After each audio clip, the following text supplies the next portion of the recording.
Welcome back, traders, to today's video. Today we're going to be doing more or less exactly the same thing that we've been doing for the last couple of videos, which is looking at EURUSD, looking at gold, and looking at NAS100. We're going to be picking up from where we left off, so make sure you like, comment, subscribe. And with that said, we're going to get straight into it. Now, the first asset that we're going to be looking at is going to be the EURUSD. This is a video that obviously we've been kind of like focused on a few scenarios with EURUSD, right? We've been waiting for a few opportunities to kind of present itself. The main opportunity is in this area right here, okay, which is where I believe if all the stars align, this is where I believe EURUSD is going to come to, and this is where I believe EURUSD is going to bounce from. So it's going to come into this zone right here, and then it is going to shoot off. What I've also done is I've taken the opportunity to mark out a couple key levels, right, that may be of interest as EURUSD does what it's about to do. So in this particular case, this one here is hypothetical. So this is not a guaranteed level, right? But I'm just anticipating that this swing low over here is going to be taken out, at which point this level up here is going to become very relevant, right? But as it stands, the most relevant level that we can see right now is this one right here, okay? So that is 1.17438, right?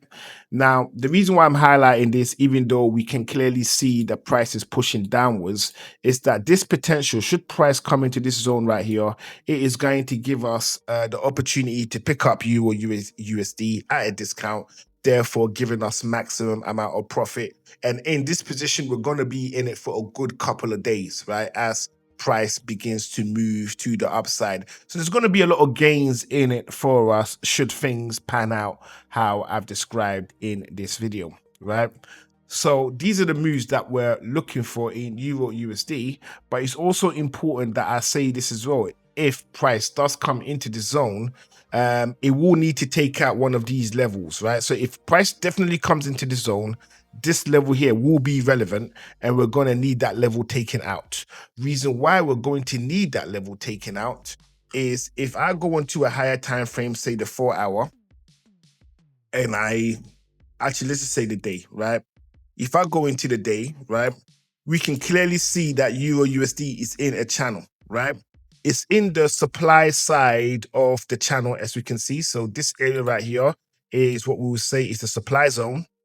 And this area down here is what we will say is the demand zone, right? Now, EURUSD is in the supply part of this channel right now, which basically means that the possibility or probability of EURUSD making its way all the way down, right, is quite high.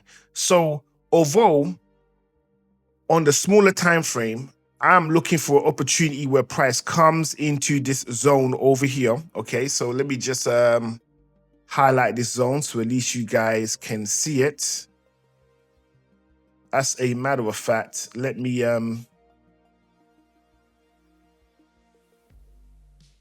change the color of the labels, okay, so at least it's easier for you guys to see on the side. So we're just going to make this purple again, right? And we're going to make this purple also. It's going to make it easy because at least then you know that anything in black is either my cursor moving or the current market price, and anything in purple is where we think price may go to. So these are levels that we are expecting price to be interacting in some shape or form in the coming days or possibly weeks.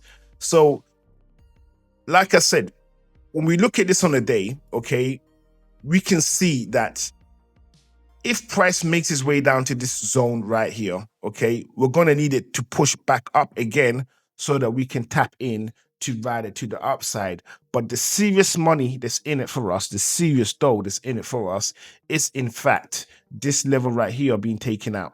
Okay, so this level right here being taken out is the serious dough for us, and this is where we're able to ride it down and gain some serious pips in that particular direction.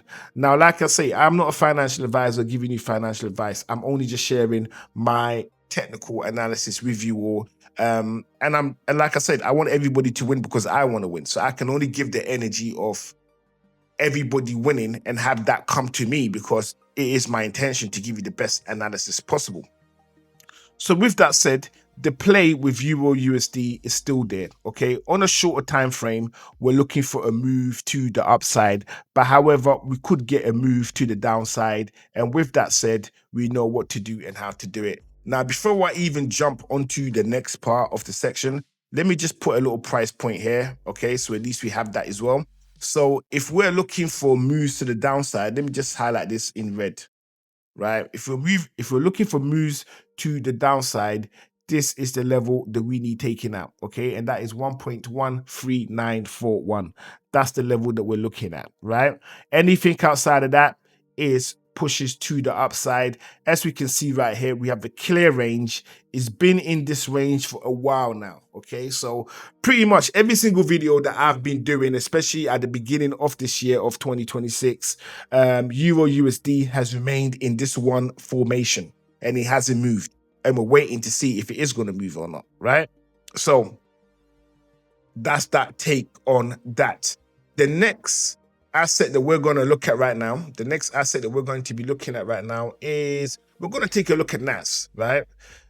Going to take a look at NAS because NAS is being super annoying right now. It's being super annoying right now. And it's just, it's frustrating to see NAS do what it's doing right now. It is so frustrating to see this. But however, this is what's happening in the NAS space. So like I mentioned in the previous videos, and I do recommend you go back and check them out because it's going to add context as to what it is that we've been talking about over these last couple of days, right?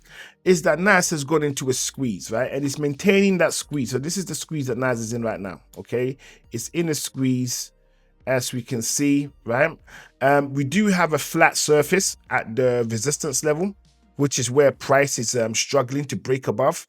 This is this level right here. So price is currently struggling to break above this level right here, right?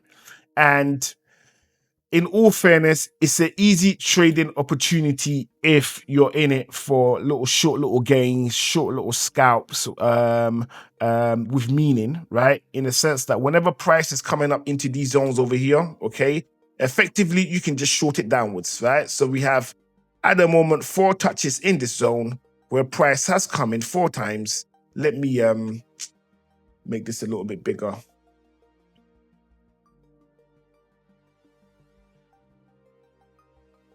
Because there it's going to make a bit more sense, right? So we can see the 4 touches in this area right here. All right, we can see the 4 touches in this area where price has come in and moved away, and now it's heading back into it again. Let's just jump into the 4 hour because it's going to make it easier for me to fit everything onto the screen, right? So one of the main confirmations that we're looking for is we want to see this level right here taken out, right? We want to see this level right here taken out. That's this level right here. Okay, we want to see that taken out, and then it's going to make sense for us to take longs to the upside. Right now, everything that's taking place right now, in my opinion, is an internal move between these 2 levels right here. So everything taking place in this zone right now is an internal move between this point and this point right here. Okay, so at this point, right, if you get a close above this level, you could consider taking longs to the upside to this area, and that will be completely fine. Okay, but in my opinion, once again, it is an internal move, so you got to take it with a pinch of salt.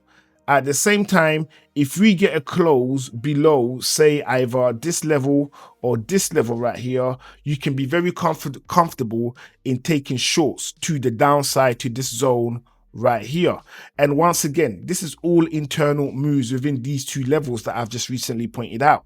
So effectively, what I'm basically saying is, if you're prepared to wait to have one of these levels taken out, only then, in my opinion, will it make sense to start planning your entries into that market. Whilst it's doing this, okay, I would say avoid it. But however, if you're comfortable in navigating it, then by all means, go for it. Navigate it, make it happen. All right. So as it stands for me, once again, as I've been saying throughout a few of the videos that I've put out, NAS100 for me right now is not tradable. Right, it is not tradable for the gains I'm looking for. NAS is not tradable, so I will be avoiding that. Right. So the next thing that we're going to look at right now is going to be gold. So we're going to jump into the gold market right now. And all the levels that I've laid out are still there. Okay, nothing has actually changed. We do have price building up, consolidating at the top. So we do have quite a fair bit of a build up at the top. Okay. And we're waiting to see what direction that is going to blow off in. It could come into this zone. It could come into the zone where we could then ride it back up to the upside, or we could come even lower into this zone right here and then push upwards. So these are the kind of moves that I'm looking for. I'm looking for gold right now. Okay. And at the same time as well, it could just break above this zone up here. So let's get rid of all of this for now. So it could break above this zone right here, just knock this level out and just shoot up. Okay, so we have four possibilities of what gold could do for the remainder of this week and maybe into next week, which is either going to come to this zone or come to this zone or break off or continue in the direction that it's in doing this, which is what it's doing now, right? So these are the moves that I'm expecting from gold, right? And like I say, the best opportunity in everything that I've talked about so far is actually going to be in EURUSD. EURUSD is what is showing the most promise right now, in the sense of it's about to get into position where we can make a move, either a strong push to the downside, which is going to give us a lot of pips, right? If we have if we have EURUSD take out this level right here, okay? Or if it bounces from within this zone to the upside, it's going to give us a decent amount of pips as well. So in terms of opportunity, I am seeing more of that in EURUSD than anything else. There is a slight opportunity in the NAS100. I'm not really thinking of making a move in the NAS, right? Just because of how NAS moves and how rewarding it can be, right? I don't think trading this zone right here, which is more or less what you're going to be doing, trading this zone right here or trading this zone right here, is going to be worth it, in my opinion. I don't actually think it's going to be worth it. I think once we have clear confirmation of what price actually wants to do, this is where we're going to get our biggest gains in the NAS100. So as it stands right now, EURUSD is the best prospect, in my opinion. NAS100 is an opportunity for a decent scalp, but not serious sizable gains, in my opinion. And gold is about to get into position, right? So that's how basically I'm looking at the whole situation, what I think could happen, and how I plan to navigate it all. So if you do find the content that I've shared with you useful, okay, make sure you like, comment, subscribe, and I'll see you all on the next one.